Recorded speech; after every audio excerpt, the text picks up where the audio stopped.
Everyone welcome to Saroj Mishra YouTube channel. मेरे YouTube channel पर आप सभी का बहुत बहुत स्वागत है।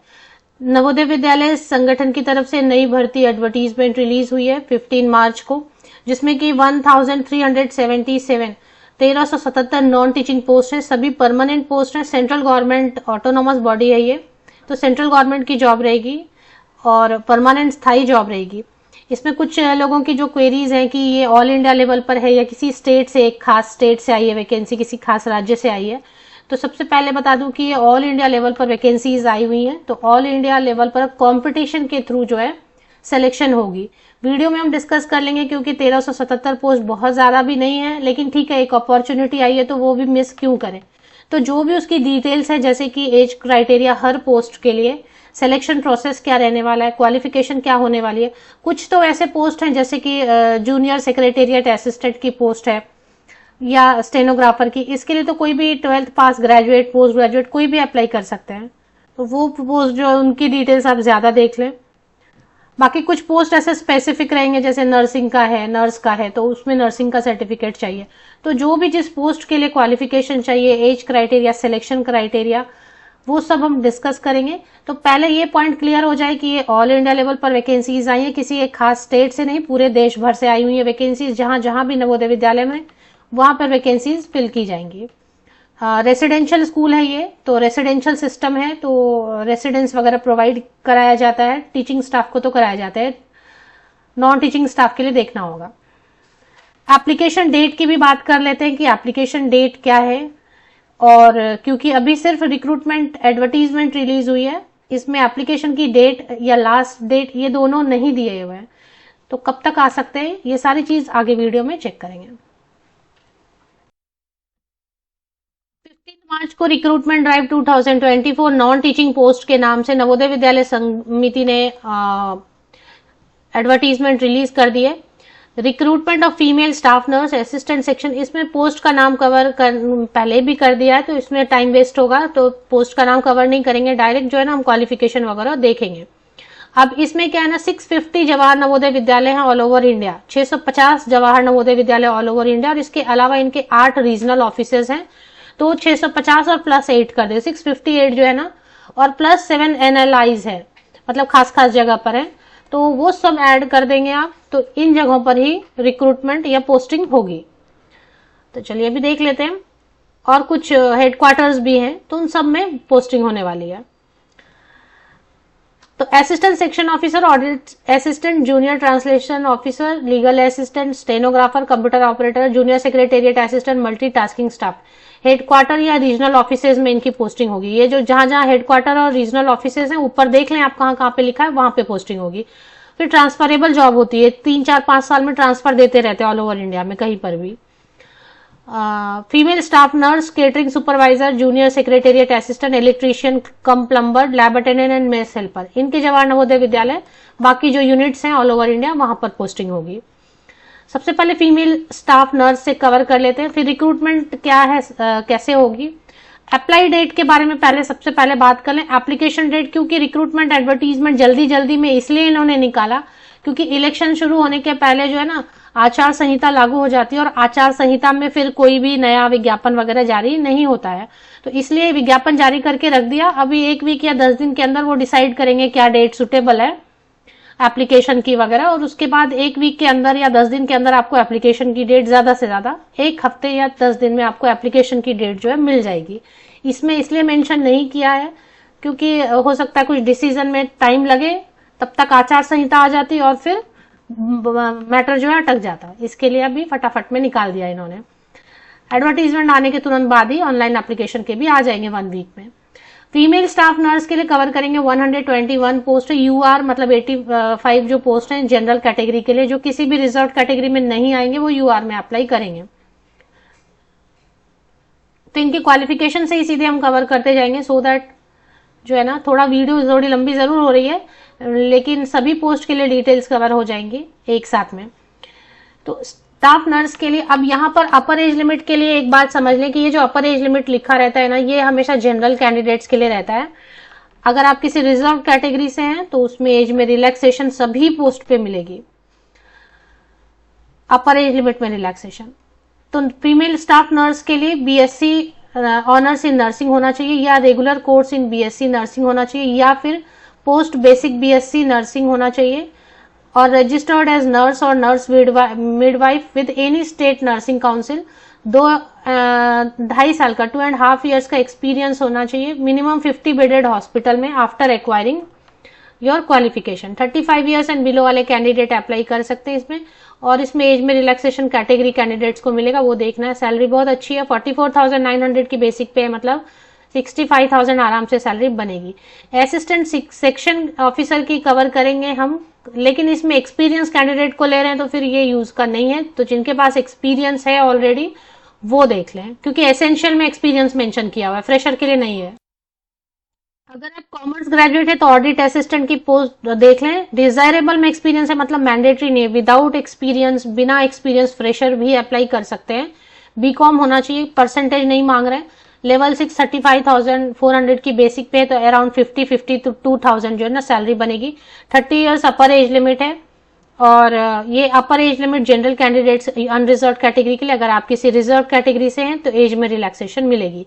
जूनियर ट्रांसलेशन ऑफिसर के लिए जरूर देखेंगे हम, क्योंकि इसमें जो है ना बहुत सारे ऑप्शंस दिए रहते हैं, लेकिन इसमें डिप्लोमा या certificate course in translation from Hindi to English होना चाहिए, या फिर उल्टा इंग्लिश टू हिंदी आपको ट्रांसलेशन के लिए सर्टिफिकेट या डिप्लोमा होना चाहिए, या फिर नहीं है तो 2 साल अगर आपने ट्रांसलेशन वर्क किया है कहीं पर भी सेंट्रल या स्टेट गवर्नमेंट ऑफिसेज में, तो वही अप्लाई कर सकते हैं। बाकी मास्टर डिग्री होना चाहिए हिंदी या इंग्लिश ऐसा कॉम्बिनेशन के साथ में। तो अब जिनके पास ये सर्टिफिकेट नहीं है उनके यूज का नहीं रह जाता, इसलिए आगे बढ़ेंगे, थोड़ी सी डिटेल हम देखेंगे। हिंदी इंग्लिश कुछ ऐसा कॉम्बिनेशन के साथ में आपका मास्टर डिग्री होना चाहिए। 32 years एंड बिलो वाले कैंडिडेट अप्लाई कर सकते हैं। लेवल 6 35,400 की बेसिक पे है, मतलब सैलरी वही 50,000 के अराउंड बनेगी स्टार्टिंग सैलरी। परमानेंट पोस्ट है तो सैलरी बढ़ती रहती है। लीगल असिस्टेंट की हम देखना चाहते थे, बट इसमें क्या है 3 years का एक्सपीरियंस मैंडेटरी किया हुआ है, पीएसयू में या गवर्नमेंट डिपार्टमेंट में या ऑटोनॉमस बॉडी में। लॉ में डिग्री एलएलबी है प्लस 3 years एक्सपीरियंस मांग रहे हैं लीगल केसेस हैंडल करने का। लेवल 6 35 years एंड बिलो वाले, मिनिमम 23 years होना चाहिए। 35 years एंड बिलो वाले कैंडिडेट, जनरल कैंडिडेट। 35,400 की बेसिक पे है, तो इसमें सैलरी जो है ना 50 के अराउंड मिलेगी।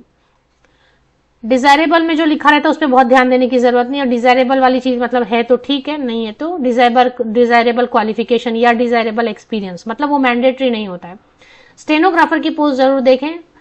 इसमें लेवल 4 25,500 की बेसिक पे है, प्लस अलावेंसेज वगैरह ऐड करेंगे तो 40,000 40,000 रुपीज।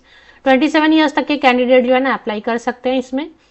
जनरल कैंडिडेट अगर आप रिजर्व कैटेगरी से हैं तो रिलैक्सेशन मिलेगी। 12th पास होना चाहिए। अब आर्ट्स साइंस कॉमर्स किसी से भी आपने 12th पास किया चलेगा, परसेंटेज का प्रॉब्लम नहीं है। स्किल टेस्ट नॉर्म्स है, इसमें कोई सर्टिफिकेट देके मांग नहीं रहे हैं, सिर्फ स्किल टेस्ट आपको ये आना चाहिए। तो स्टेनोग्राफी है तो स्टेनोग्राफी आपको आना चाहिए, टाइपिंग आना चाहिए, टेस्ट में आप पास होने चाहिए, क्योंकि यहां तो कोई सर्टिफिकेट नहीं मांग रहे हैं। कंप्यूटर ऑपरेटर के लिए भी अच्छा पोस्ट है। बहुत सारे ऐसे कैंडिडेट रहते हैं, BSc computer science, BSc IT, BCA, BTech computer science, IT. इसमें परसेंटेज का कोई प्रॉब्लम नहीं है, किसी भी परसेंटेज के साथ आप, प्रतिशत अंक के साथ आप पास हुए, ये डिग्री है तो आप अप्लाई कर सकते हैं। लेवल 4 25,500 की बेसिक पे प्लस अलावेंसेज ऐड करेंगे तो सैलरी वैसे ही अराउंड 47-48,000 इनिशियल स्टार्टिंग सैलरी बनेगी। 30 years अपर एज लिमिट है जनरल कैंडिडेट्स के लिए। रिजर्व कैटेगरी से है तो एज में रिलैक्सेशन मिलेगी। केटरिंग सुपरवाइजर की है, बाद में ना हम देख लेंगे कि सिलेबस दिया है क्या या सिलेक्शन क्राइटेरिया क्या होने वाली है, कौन कौन से कैटेगरी को कितनी एज में रिलैक्सेशन है, वो सब पूरा देखेंगे हम एंड तक। केटरिंग सुपरवाइजर के लिए 35 years अपर एज लिमिट है। तो केटरिंग है तो इसमें होटल मैनेजमेंट से आपका बैचलर डिग्री होना चाहिए, वो भी रिकॉग्नाइज्ड होना चाहिए। जो आपकी डिग्री है ministry of tourism, government of India, state government, या फिर 10 साल का सर्विस मांग रहे हैं तो ये छोड़ देते हैं। जूनियर सेक्रेटेरिएट असिस्टेंट की पोस्ट हम जरूर कवर करेंगे। सैलरी बहुत ज्यादा नहीं है, बट इसमें सभी एलिजिबल हो जाते हैं। आप 12th पास हैं, ग्रेजुएट हैं, पोस्ट ग्रेजुएट हैं, कुछ भी आपके पास मिनिमम जो है ना एसेंशियल क्वालिफिकेशन 12th पास, जूनियर कॉलेज या हायर सेकेंडरी, मतलब 12th होना चाहिए। और इसके बाद जो है ना कोई सर्टिफिकेट नहीं मांग रहे हैं, सर्टिफिकेट नहीं मांग रहे एंड परचेजिंग मिनिमम स्पीड मांग रहे हैं कि इतना आपका टाइपिंग का स्पीड होना चाहिए। तो ये प्रैक्टिस कर सकते हैं क्योंकि अभी इसमें इसके एग्जाम्स होंगे, फिर एडवर्टीजमेंट आएगी, तब तक आप वैसे भी कोर्स ज्वाइन करके सीख सकते हैं जिनको नहीं आता, क्योंकि सर्टिफिकेट तो नहीं मांग रहे हैं। मिनिमम एसेंशियल क्वालिफिकेशन 12 पास है जूनियर सेक्रेटेरिएट असिस्टेंट के लिए। ग्रेजुएट है, पोस्ट ग्रेजुएट है, तब भी अप्लाई कर सकते हैं। 27 ईयर्स एंड बिलो वाले कैंडिडेट अप्लाई कर सकते हैं। 19,900 की बेसिक पे है, तो इस पे अलावेंसेस वगैरह ऐड करेंगे तो 32,000 स्टार्टिंग में मिलेगी, बाद में और ज्यादा बढ़ेगा। इसमें ऑप्शन में एक और दिया हुआ है, ये आप देख सकते हैं। चलिए आगे देख लेते हैं। Junior secretariat assistant JNV cadre वही है, सेम वही है, इसमें भी सेम है 27 ईयर्स एंड बिलो वाले जनरल कैंडिडेट। इलेक्ट्रिशियन कम प्लम्बर कवर कर लेते, थोड़ा सा डिजायरेबल में एक्सपीरियंस है और साथ में एक्सपीरियंस मांग रहे हैं 2 इयर्स। तो फिर जिनको एक्सपीरियंस है, आईटीआई है, 10 क्लास है, आईटीआई है रिलेटेड ट्रेड में, वो देख लें। लैब अटेंडेंट की हम देखेंगे क्योंकि इसमें कुछ मांग नहीं रहे, 10th पास होना चाहिए बस। अब आप 10th पास है मिनिमम तो आप अप्लाई कर सकते हैं, या डिप्लोमा इन लेबोरेटरी टेक्निक है तब भी अप्लाई कर सकते हैं। इसमें एज लिमिट भी ठीक है क्योंकि 10th पास ही है और एज लिमिट 30 इयर्स दिया हुआ है, अपर एज लिमिट। तो 30 इयर्स एंड बिलो वाले कैंडिडेट लैब अटेंडेंट के लिए अप्लाई कर सकते हैं। 18,000 बेसिक पे, इसमें अलावेंसेज ऐड करेंगे तो सैलरी 30,000 30,000 रुपये पर मंथ बनेगी लगभग स्टार्टिंग में। ये 30 इयर्स अपर एज लिमिट जो है ना, ये जनरल कैंडिडेट के लिए, अगर आप किसी रिजर्व कैटेगरी से हैं तो एज में और भी ज्यादा रिलैक्सेशन मिलेगी। 10th पास है तो आप अप्लाई कर सकते हैं, या 12th आपने साइंस से किया है तब भी आप अप्लाई कर सकते हैं। 12th साइंस से करते हैं ना, इंटर साइंस से। मेस हेल्पर की पोस्ट उनके लिए है जिनके पास 5 साल का एक्सपीरियंस है, वो भी गवर्नमेंट रेसिडेंशियल ऑर्गेनाइजेशन मेस में आपका काम होना चाहिए, और फिर आप पास करेंगे एनवीएस का टेस्ट, तो वो भी जरूरी है। तो 10th पास के साथ 5 इयर्स एक्सपीरियंस है तभी मेस हेल्पर के लिए अप्लाई कर पाएंगे। 30 इयर्स तक के कैंडिडेट, जनरल कैंडिडेट के लिए अपर एज लिमिट 30 इयर्स है, बाकी रिजर्व कैटेगरी के लिए रिलैक्सेशन मिलेगी एज में। 18,000 का बेसिक पे रहेगा, मतलब वैसे 30,000 स्टार्टिंग सैलरी बनेगी। लास्ट जो है मल्टीटास्किंग, कोई भी 10वीं पास, कोई भी परसेंटेज है आपका, कोई दिक्कत नहीं है, प्रतिशत अंकों का प्रॉब्लम नहीं है, 10th पास 10वीं पास होना चाहिए। 18,000 बेसिक पे है, उस पे अलावेंसेज ऐड करेंगे, 30,000 स्टार्टिंग सैलरी बनेगी। परमानेंट पोस्ट है, ये हेडक्वार्टर या रीजनल ऑफिसेज में रहेगा, ऊपर लिस्ट दिया हुआ है हेडक्वार्टर रीजनल ऑफिसेज का, वहीं पे पोस्टिंग होगी। 30 साल तक के कैंडिडेट अप्लाई कर सकते हैं। मिनिमम 18 इयर्स हुआ होना चाहिए एज आपका, और 30 इयर्स मैक्सिमम अपर एज लिमिट, ऊपरी आयु सीमा। अब इसमें जो ऊपरी आयु सीमा है ये जनरल कैंडिडेट के लिए 30 वर्ष है, अगर आप किसी कैटेगरी रिजर्व कैटेगरी से हैं तो एज में रिलैक्सेशन मिलेगी। सिर्फ 10वीं पास होना काफी है। अगर आप 12 पास हैं, अप्लाई करना चाहते हैं कर सकते हैं। ग्रेजुएट आप अप्लाई करना चाहते हैं, मल्टीटास्किंग है, कर सकते हैं। SC/ST कैंडिडेट हैं तो 5 इयर्स, किसी भी पोस्ट को आप देख रहे हैं उसमें जो भी एज सामने लिखा उसमें 5 इयर्स आप ऐड कर दें। ऊपरी आयु सीमा में 5 साल की छूट है SC/ST कैंडिडेट को। ओबीसी नॉन क्रीमी लेयर, सभी ओबीसी को नहीं, नॉन क्रीमी लेयर NCL, उनको 3 साल की ऊपरी आयु सीमा में छूट है। और for the post of multitasking staff 5 साल की छूट है जिन्होंने ऑलरेडी एनवीएस में कॉन्ट्रैक्ट पे काम किया है। पीडब्ल्यूडी कैंडिडेट को, जनरल कैंडिडेट को कम से कम 10 साल की छूट है, अगर आप कैटेगरी से पीडब्ल्यूडी हैं तो। फिर महिलाओं के लिए, फीमेल कैंडिडेट के लिए ऐसा कुछ भी अलग से रिलैक्सेशन एज में नहीं है। कट ऑफ डेट जो रहेगा ना, एलिजिबिलिटी क्राइटेरिया, अब आप कहेंगे कि हम फाइनल ईयर में है वगैरह, वो नहीं चलेगा। जिस दिन एडवर्टीजमेंट के लिए ऑनलाइन एप्लीकेशन की लास्ट डेट डिक्लेयर करेंगे तो लास्ट डेट या closing date of online application तक आपकी क्वालिफिकेशन, एज क्राइटेरिया, एज जो है उसी डेट से कैलकुलेट करनी है। क्वालिफिकेशन उसी डेट पे कंप्लीट या उससे पहले कंप्लीट हो चुकी होनी चाहिए। एज कैलकुलेट करने के लिए भी अभी लास्ट डेट आएगा ऑनलाइन एप्लीकेशन का, उससे ही कैलकुलेट करना है एज आपको। जो बॉर्डर लाइन पे उनके लिए थोड़ा, जो जिनकी एज ठीक है 30 इयर्स अपर एज लिमिट है किसी पोस्ट के लिए, अभी उनका 27-26 है, तो उनको सोचने की जरूरत नहीं। अभी किसी का बॉर्डर लाइन पे होता है तो उनको देखना पड़ेगा कि लास्ट डेट क्या है। मोड ऑफ सिलेक्शन में क्या बोल रहे हैं कि कॉम्पिटिटिव एग्जाम रहेगा and interview for the post of legal assistant. एक जो लीगल असिस्टेंट है ना, उसके लिए कॉम्पिटिटिव एग्जाम और इंटरव्यू रहेगा, और बाकी सभी पोस्ट के लिए बाकी जो पोस्ट हैं मैं आपको सभी पोस्ट नाम से बताती हूँ, selection criteria, mode of selection. अगर लीगल असिस्टेंट के लिए फॉर्म भर रहे हैं तो एक एग्जाम होगा और एक इंटरव्यू होगी और दोनों के बेसिस पर मेरिट लिस्ट बनेगा। नेक्स्ट चले आते हैं बाकी पोस्ट जो बचे, female staff nurse, assistant section officer, audit assistant, junior translation officer, computer operator, catering supervisor, lab attendant, multitasking.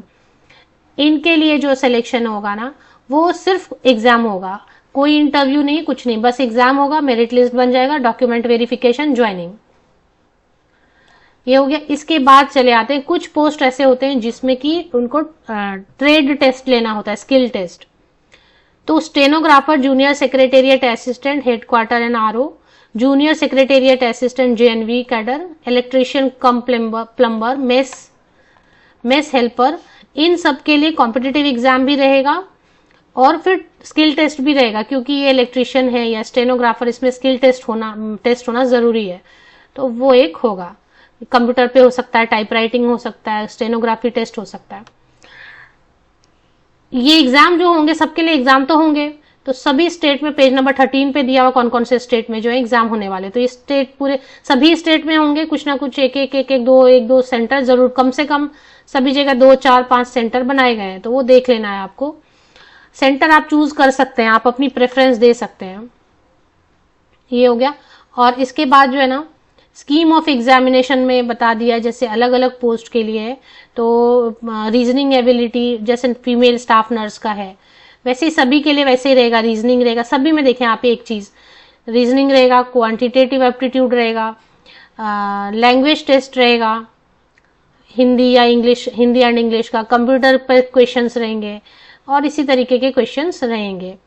तो सब में reasoning, quantitative, Hindi, English, general awareness, current affair, computer, ये फिक्स है, इतना तो फिक्स है। उसके बाद आपका कुछ सब्जेक्ट है उससे क्वेश्चन पूछेंगे, जैसे कि कॉमर्स वालों को अपना कॉमर्स से कुछ पूछेंगे, ट्रांसलेशन है तो ट्रांसलेशन से रिलेटेड पूछेंगे। तो फिक्स क्या है, सभी पोस्ट में reasoning, general awareness, current affair, general knowledge, quantitative, Hindi, English, language test, ये सब फिक्स है। बाकी लॉ है तो लॉ का क्वेश्चन पूछेंगे, ये सारा। अब इसमें जो है ना सब चीजें इसमें दे दिया गया है।